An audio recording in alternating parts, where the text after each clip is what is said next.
जूहे वाली नागिन। सीता अपने परिवार के साथ एक छोटे से गांव में रह रही थी। सीता के कोई भी दोस्त नहीं थे, हर समय अकेले घुमा करती थी। एक दिन सीता घूमते घूमते घने जंगल को चली जाती है। देखती है दो बच्चे जंगल में खेल रहे थे। सीता उन दोनों के पास जाती है। सीता को देखकर नागिन के बच्चे डर जाते हैं। तभी नागिन के बच्चे अपने असली रूप में आ जाते हैं। दोनों को सांप के रूप में देखकर सीता खुश हो जाती है। मैं जब छोटी थी मेरे पास सांप था। मैं हर समय सांपों के साथ खेला करती थी। इसी वजह से मेरे कोई दोस्त नहीं है। लेकिन आज मेरे पास सांप नहीं है, ना ही मेरे दोस्त।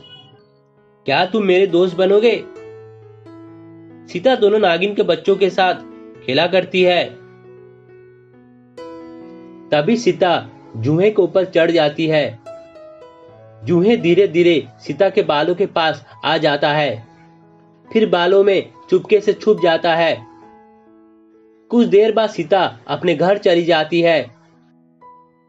सुबह हो जाती है। सीता अपने बिस्तर पर सो रही थी। उसके आसपास बहुत सारे जुए घूम रहे थे। ये सब देखते हुए सीता वहां से भागने लगती है। सीता बेटी, क्यों भाग रही हो?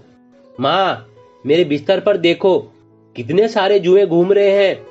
इतने बड़े बड़े जुए को देखकर सीता की माँ डर जाती है।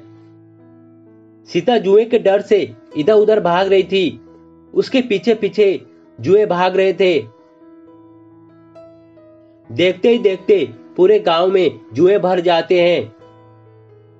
सारे गांव वाले के सर पर जुए घूम रहे थे।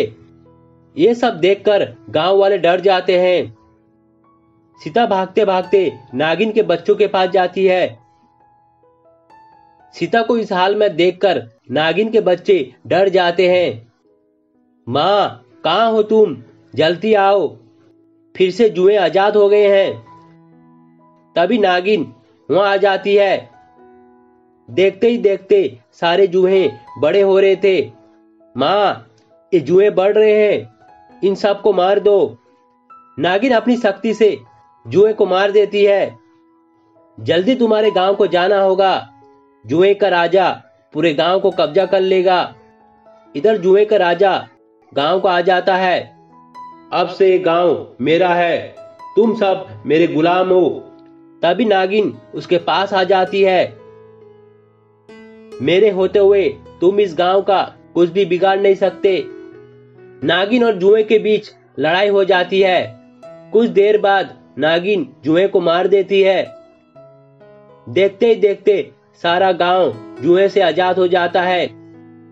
सीता, तुम्हारी वजह से आज एक गांव बड़ी मुसीबत से बच गया है। सीता के बहुत सारे दोस्त हो जाते हैं और उनके साथ खेला करती है।